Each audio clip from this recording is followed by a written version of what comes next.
আসসালামু আলাইকুম। আজকে আমি অন্যরকম একটা ভর্তা করব। এটা আমার চেই মাছের শুটকিটা আমি সরষের তেলে দিয়ে একদম মশমশা করে ভেজে নিয়েছি।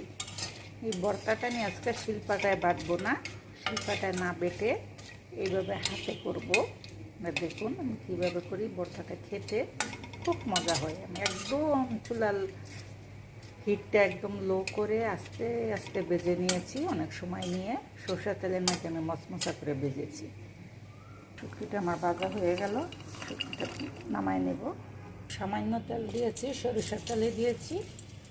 এখানে আমি এটা একটুখানি হালকা করে ভেজে নেব। পেঁয়াজ রসুনটা একটু ভেজে নেব। শুটকিটা আমি এটাতে দিয়ে ভালোভাবে ছেঁচে নেব। শুটকিটা আমি ছেঁচে নিয়েছি। এখানে কাঁচা পেঁয়াজ নিয়েছি, সরষের তেল দিব, লবণ নিয়েছি, ভাজা কাঁচামরিচ, ভাজা শুকনো মরিচ দিয়ে আমি এটা মাখাই নিলাম। এখানে আমি কোনো রকম ধনিয়া পাতা ব্যবহার করব না। শুটকির মাঝে ধনিয়া পাতাটা দিলে শুটকির একটা সুন্দর গন্ধ, এই গন্ধটা থাকে না।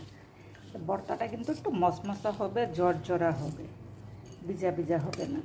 আর যে মাছটা আমি নিয়েছি, মাছের কাঁটাটা তো খুবই নরম, এখানে কোনো কাঁটা লাগবে না। তারপরে আমি এই যে ভেজে রাখছিলাম পেঁয়াজ রসুনটা, এটাও আমি দিয়ে দেব। এখন রেডি হয়ে গেল আমার চেই মাছের শুকনা শুটকির ভর্তা। এটা খেতে অসম্ভব মজা হয়। একবার আপনারা এইভাবে করে দেখবেন। মাছটাতে যেহেতু কোনো কাঁটা নাই, তারপর মাছটা একদম নরম, ভর্তাটা একদম মশমশা একটু জর্জরা হবে। গরম ভাতের সাথে এটা খেতে অসম্ভব মজা হয়।